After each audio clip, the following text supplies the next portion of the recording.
G'day, legends, and welcome back to the MMA Husky Hustler. We've got a sneaky good card on our hands with UFC Fight Night, Sterling versus Zalal. This main event is really interesting clash of styles. Former champ Aljamain Sterling, looking to remind everyone why he's one of the best grapplers in the game, taking on the super slick and dangerous Yusuf Zalal, who's got the movement and striking to make things very interesting.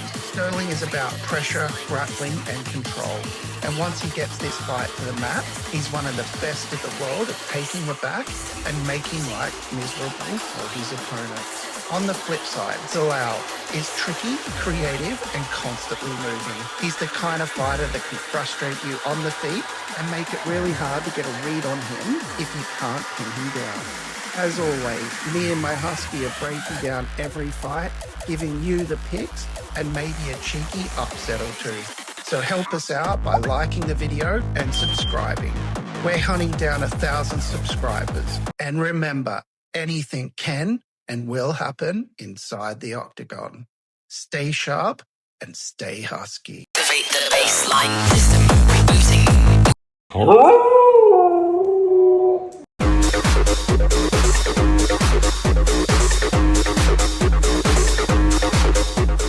Let's get into it. In the strawweight division, we have Talita Alencar taking on Julia Polastri. Talita winning rolls around getting to the ground and making it her world. She's at its best when she can slow things down, lock into positions, and start building towards a submission. She's able to consistently close the distance. Even if it's not pretty, she can turn this into a control-heavy fight. The longer she spends on top or in dominant grappling exchanges, the more the fight tilts her way. For her to win, she likely needs extended control time and at least a couple of strong grappling rounds where she's clearly dictating everything. Julia is much more disciplined and consistent over the rounds. She doesn't need to finish, she just needs to win moments and keep resetting the fight to her comfort zone. That means staying calm when Alencar pressures, defending the majority of the takedowns, and quickly getting back to her feet if she does get taken down.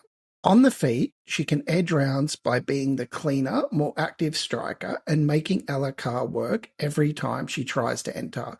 If she avoids getting stuck underneath for long stretches, she can quietly rack up rounds. I see Julia getting the better of the exchanges, having more control and edging this out over the 3 rounds of the fight. Give me Julia Polastri by decision.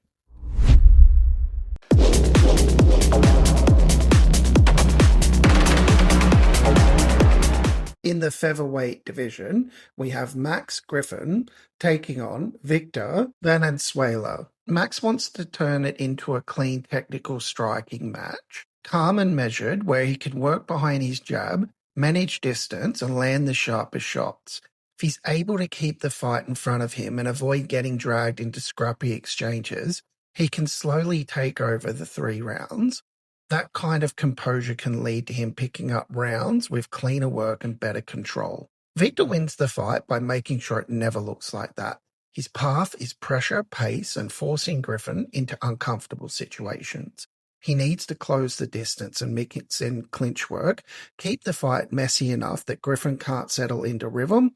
Even if his shots aren't always perfect, being the one moving forward, initiating the exchanges, and controlling where the fight happens can go a long way on the scorecards. I think Victor keeps the pressure on, makes it a gritty fight, and edges out the rounds through activity and control. Give me Victor Valenzuela by decision.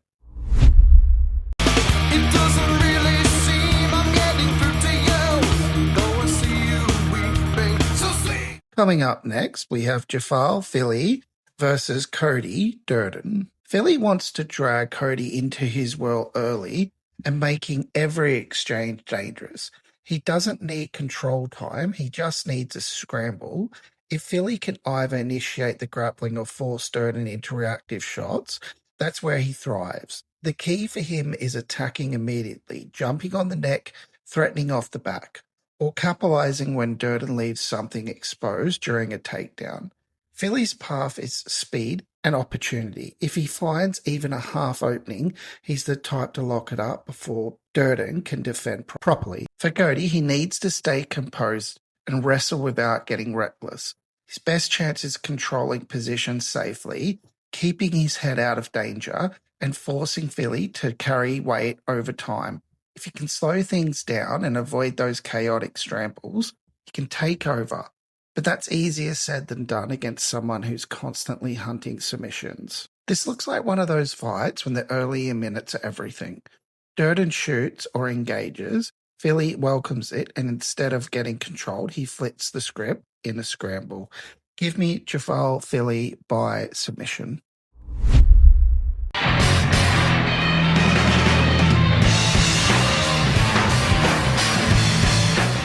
Next up in the women's bantamweight division, we have Mayra Silva taking on Michelle Montague. Mayra wants pressure, clinch and grappling exchanges, and she'll want to walk Michelle down, get her backed up and start forcing those tie-ups when she can drag it to the mat or jump on a submission.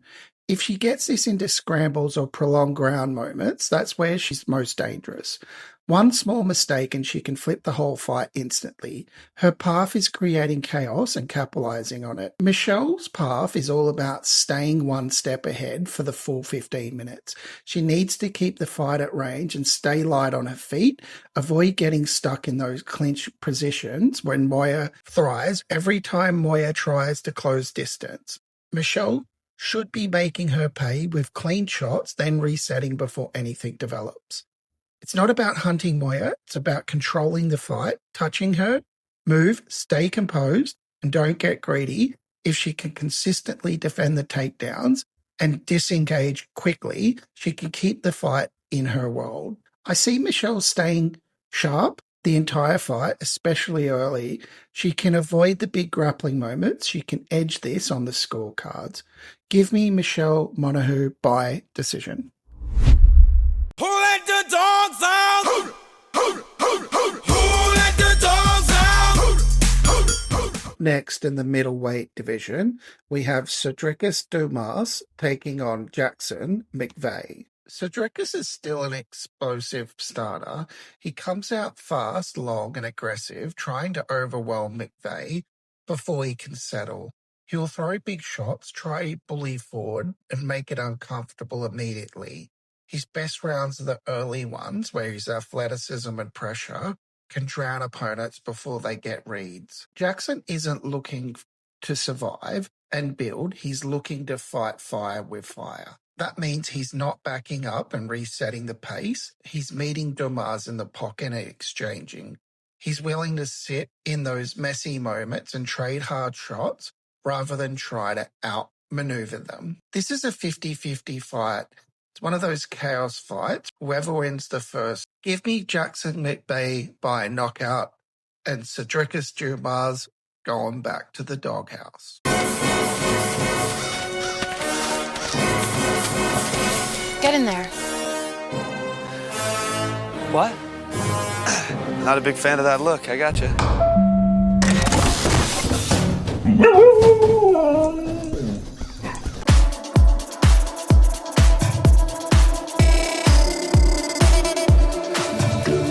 Next up in the middleweight division, Rodolfo Vieira versus Eric McConico. Vieira's path is crystal clear. He wants it on the mat as quickly as possible. Expect him to close the distance early, clinch up, look for a takedown without wasting time striking. Once it hits the ground, that's where he's in his world. Vieira doesn't just control, he hunts submissions immediately. If he gets on top or even latches something in a scramble, can end it very fast. For him, the key is imposing that grappling before he has to deal with extended striking exchanges. Eric's best chance is to keep the fight standing and make Vieira work every second he can't get the takedown. He'll want to use movement, stay light on his feet, and force Vieira to shoot from further out where it's easier to defend. If Eric can stuff those early attempts and make Vieira carry his weight, the fight could start to swing as it goes on. The longer it stays standing, the more opportunities he has to land something meaningful or take over with pace. Vieira's grappling advantage is just too big, and he's very aggressive once he gets his hands on you. Give me Rafael Vieira by submission.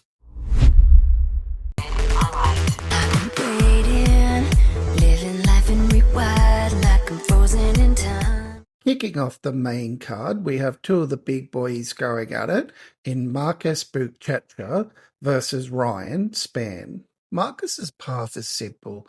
He gets the fight to the ground as fast as possible and don't let it come back up. He's not just a good grappler, he's an all-time great in jiu-jitsu, and when he gets on top, most heavyweights just have enough technique to survive.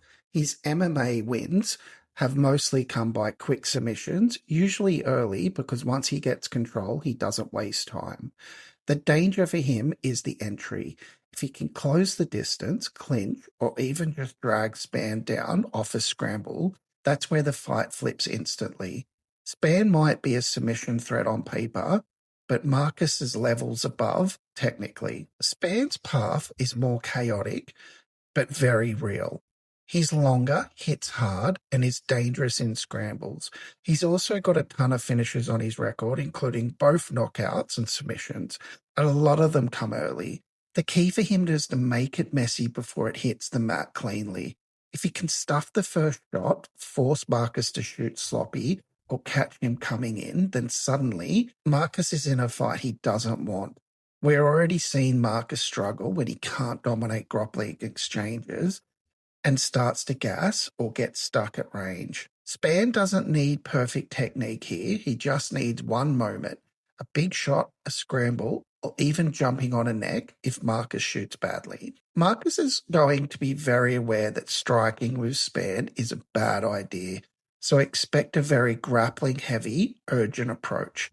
Give me Marcus Buchecha by submission. To all the ladies in the place with style and grace, allow me to lace these lyrical douches in your bushes. Next up, we have an intriguing matchup in the bantamweight division between Montel Jackson versus Raoni Barcelos. Jackson's at his best when he's got space and he wants to stay long and patient and pick Barcelos off as he tries to enter. If he can control the distance and keep things clean, he can land the sharper shots and make Barcelos hesitate to engage. When Jackson is dictating range, he can make it look easy in bank rounds. For Barcelos, it's about forcing the fight into his world. He wants to pressure, close the distance, and make it a physical, grinding fight. The more he can back Jackson up, mixing clinch work or takedowns, and keep him from getting comfortable at range, the more the fight swings in his favour. Barcelos thrives when it's messy and competitive, not when it's a clean striking match. Jackson will have his moments at range, but Barcelos can edge rounds with pressure and control, making that bigger impact in close. Give me Raoni Barcelos by decision.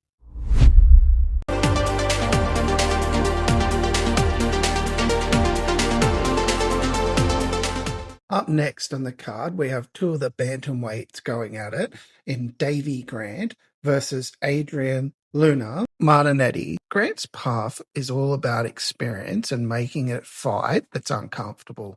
He's not the fastest guy anymore, but he knows how to turn fights into a grind. He'll push forward, mix in clinch work and force scrambles where things get messy. That's where he's at his best. Not clean, technical fights, but chaotic ones where instinct and toughness take over. Against a younger debuting fighter, Grant is going to test him mentally. He'll throw volume, eat a shot to give one, and keep dragging the fight into positions where Luna has to think fast. Over 3 rounds, that kind of pressure adds up. Luna wants distance, control, and discipline. He's younger, fresher, and likely the sharper striker at range. If he can keep Grant on the outside and avoid getting tied up, he can pick him apart, make it look like a step up come too soon for the veteran. The key for Luna is not getting dragged into Grant's fight. If he stays composed and uses his movement, avoids wild exchanges, and can bank rounds just by being the more technical fighter. But that's easier said than done when someone like Grant is constantly in your face. I think Grant drags him into a gritty back and forth fight, steals key moments in each round, and just outworks him in the eyes of the judges. Give me Davey Grant by decision.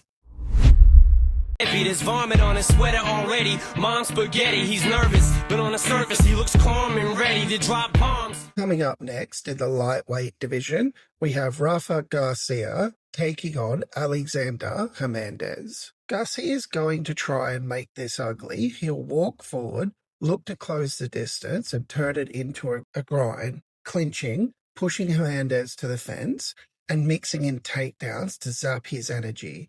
If he's having success there, it becomes a fight about control and toughness where he can slowly take over. Hernandez doesn't want to play that game. He just has to manage it. Instead of chasing a finish, this version of Hernandez fights a bit smarter. He uses his speed in short bursts, lands the cleaner shots, and then gets out before Garcia can fully tie him up. When Garcia does get close, Hernandez defends well enough, circles off, and resets in space. The key here is discipline. If Hernandez stays measured, picks his moments, and doesn't overextend, he can win the optics of the fight. Even if Garcia has control in spots, Hernandez can land the more noticeable strikes, keep the fight where it favours him just enough to edge rounds. I think Hernandez wins this on optics, round by round, and he'll take the decision. Give me Alexander Hernandez by decision. I like your old stuff better than your new stuff. I like your old stuff better. In the co-main event of the women's bantamweight division, we have Norma Dumont taking on Jocelyn Edwards. Dumont's victory comes from control. She wants to close the distance early, slow the fight down, and turn it into a grind. If she can back Edwards up, press her against the cage, and mix in takedowns or clinch control, she can take the rhythm away completely. Dumont doesn't need anything flashy here, just consistent pressure, top control, and making it a kind of fight over time. The style can drain Edwards and beg round. Edwards needs space and freedom to strike. If she can keep the fight at range and stay light on her feet and use her length and volume, she can outwork Dumont on the outside. The key for Edwards is not getting stuck on the cage or underneath. If she keeps it standing and flowing, she can make it a long night for Dumont and pile up damage and points. I think Dumont is likely going to impose her game. She's good at dragging fights into her world, and once it does, it becomes hard for opponents to break free and get their offense going consistently. Give me Norma Dumont by decision. King of the funk.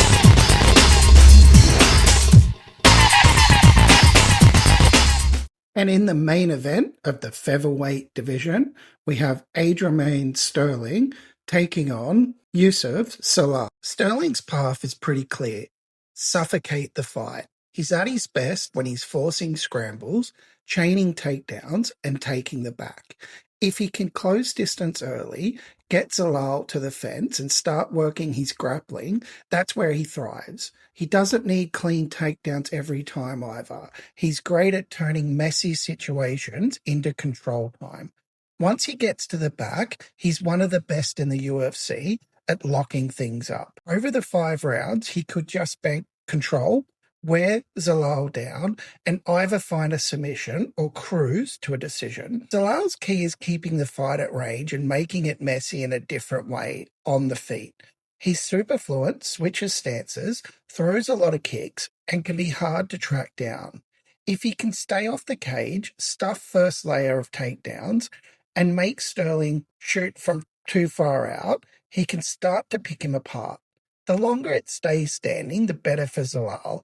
He can rack up volume, mix up body kicks, and make Sterling hesitant to shoot. If Sterling starts getting desperate, that opens opportunities for Zalal to land something clean, just outpoint him over time. I see Sterling having the control, heavy grappling focus, while Zalal having some success early, but getting worn down as the fight goes on. Give me Adrian Sterling by decision.